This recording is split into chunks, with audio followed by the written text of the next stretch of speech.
Okay, here we have the back plate of the clock movement, and I've taken the strike hammers and the chime hammers off. And I just wanted to show you some of the dirt that is present in the clock, and also some wear.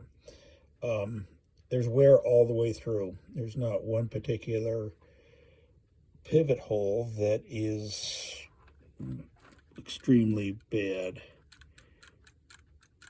I want you to take a look at this hole here, that hole there, and I'll wiggle it, and you'll see the side shake.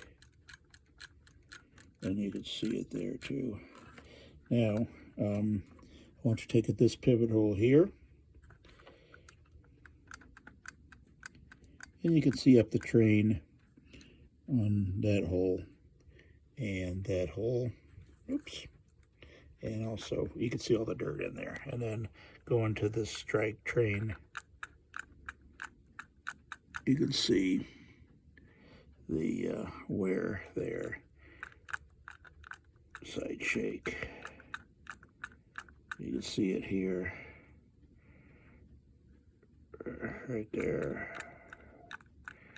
And then these two are kind of dirt. That one's dirty, so see the side shake there extremely. All right, well, that's just the back end. Well, I'm sure the front is going to be similar, but I'm going to mark all the holes, both front and back, and then I'll start the process of rebuilding the clock movement.